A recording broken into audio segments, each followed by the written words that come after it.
Alright, so I have some questions for you that our Swedish students have asked. So if you would like to answer them? Yeah, no sure. problem. Alright, so What do you know about Sweden, and what more would you like to know? So we have hosted some Swedish students this last year, so we know a little bit about how your daily day is, in the sense you wake up, what you do during the day, and then how the lifestyle is over there, and they also told us about what Sweden is actually about, in the sense the culture of Sweden. So and I know we have passionate knowledge about these things. So. Yeah, and I know compared to our country, it's very cold and clean. Yeah, and clean. Describe an ordinary day from the time you wake up until you go to bed, and things like hobbies and friends and so on. Okay, so we have school from Monday to Friday, so we wake up at on Saturday. Yeah, and sometimes on Saturday. So we wake up. I wake up at 7. So I have 1 hour to get ready. So my school bus comes at 8:10 or 8:15. So after coming to school, we have school till 3.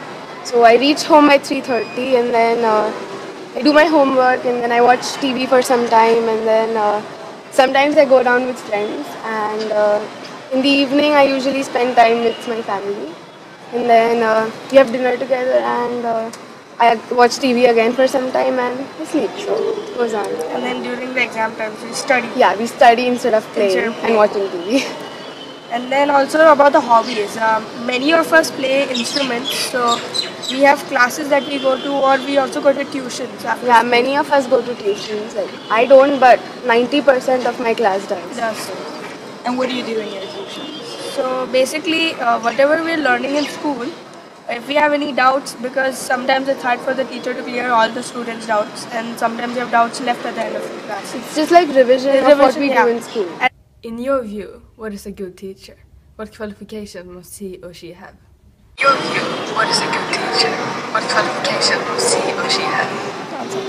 Yeah, a good teacher usually, it feels good when she can interact really well with us. So we shouldn't be scared to ask her questions in class, because if we are, then we don't have our concepts clear. So that is one thing, and the teacher should know what she's teaching. So if I ask some vague doubt, she should know what I want to ask, and she should respect the things I think about. And outside the classroom, she should treat us as a friend instead of a teacher. So. Yeah. Which role does religion play in your life? Can you give some examples? Which role does religion play in your life? Can you give some examples?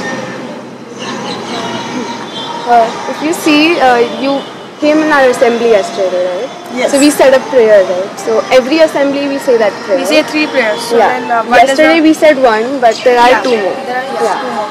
So 3 more. Yeah, 3 more. And at home also we have this small temple kind of an area. So where we keep our small idols of God. Yeah. So then, not us, but many a times people every day in the morning and in the evening. Yeah. They light a small. We call it diya. We call it a diya. So then it's incense? No. You put incense stick on the side, but then you put this small candle sort of thing. Then you light it in front of God. So then. And then till it burns. In some places you can't sweep until it's out. Yeah. In some places there's a rule like that. So then many people are strictly follow their religion, and many people I don't follow it that strictly because of the daily routine. It's really hectic. And so then we have many festivals. So like the birth of a god we celebrate it. Then return of a god from a battle. Yeah. Is it easy to be an atheist in India? Me, my dad, my mom, and my sister.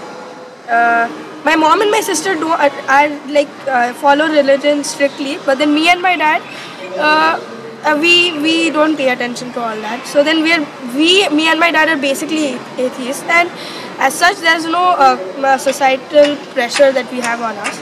And it's easy because it's practiced on a day-to-day basis, and no one actually gets to know that you're an atheist, because in Hinduism you can't actually be too open about your religion. So yeah, my mom, she does for a religion, but me and my dad is like this. So. What are your future plans in life and why?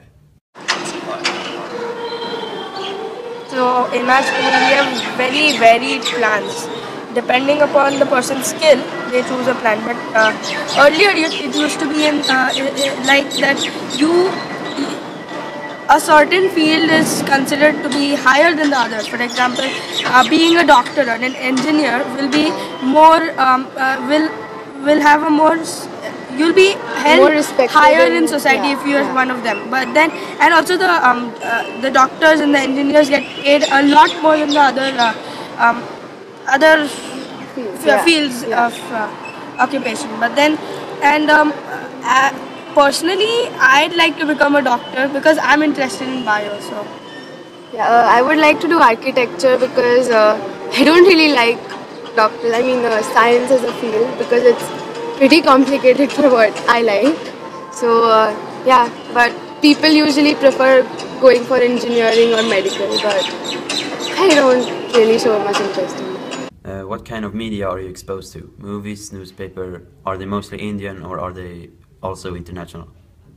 Exposed to movies, newspaper. Are they mostly Indian or are they also international? Okay, so we do have international movies and we have newspapers, but we have a separate section for like global news. But mostly it's many times you can also subscribe to international newspapers and then you can get it at home. Yeah. So what happens is that in the morning someone puts the newspaper in front of your door, you take it, you read it, and then and that's it. But then and for movies, India is like the largest producer of movies in the world. So some 1,000 movies are released every year. Yeah. And that's just in Bollywood. So we have a huge we are exposed to movies a lot. So yeah, so we watch a lot of movies and even television shows. We do have separate channels for international shows. Yeah. Yeah. So something like 2.5 Men. Or something yeah. Like that. Yeah. So you feel that you're exposed to Western media a lot. Yeah. But not exactly equally because the thing is, not all of us are like where we stay. The kind of families we are, but we have a few people who, like in my school, like here, everyone will be exposed to such English channels and all. But other places, not all even speak English. So normally they communicate in the local language. Yeah, Hindi. So what is your view on Western society? Well, most people in India think Western society is so much more sophisticated than the Indian society. Well, I'd say it's not more sophisticated, but then there is a sense of there is a higher sense of responsibility in those nations, and in India, people aren't as responsible as they are over there. So. What do you mean by responsible? Responsible in the sense. Even the clothing matters actually in our country because women, I don't find it safe for women to go around in like a bikini for self. Yeah. So it's not really safe. So a few areas might be, but most of the areas it's not really safe for women to go out. And then responsibility in the sense that people are more caring towards their country and. In India, it's not so because we have a lot of political and people they're likely to blame others for what's happening to the country. They won't take initiative to do anything good. So, what kind of view of India would you like us to have? What kind of view of India would you like us to have? India, we actually, I find it a very happy country because every small thing you celebrate with each other. So if I have something good going on in my life, I will go around in my society tell my neighbors. Neighbors will tell their neighbors. Yeah, so we're really open in India. Yeah, and if you see a particular, we have apartments, right? So the whole apartment, we are so close to each other that festivals we celebrate together in the same apartment. And you don't feel ashamed to actually go to the neighbor and say, we're out of flowers, so can you please give us some flowers? And then if my parents aren't home, I don't have the keys, I can just go to a neighbor and be like, uncle, my parents aren't home, can I stay? So I find that really good about it. So we will do the last question now. what are the advantages and disadvantages of arranged marriages?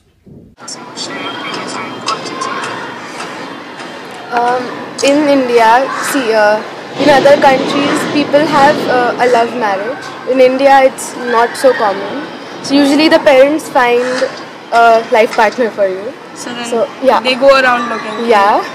Well, I don't think it will happen to our generation, but my parents, they had an arranged marriage. So even mine. Yeah. So most of the people do have arranged marriages, which is not so common in other parts of the world. Parents, as such, you're very dependent upon them until you get a job. So it's still like 25 you're dependent upon your parents. You're completely dependent upon your parents, and you're likely to stay with your parents for a very long time. And then you become independent, and they stay with you because they become old. So then that's what happens.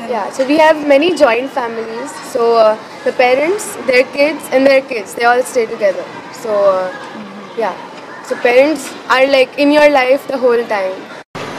So that was our last question, and thank you so much for your answers. Welcome.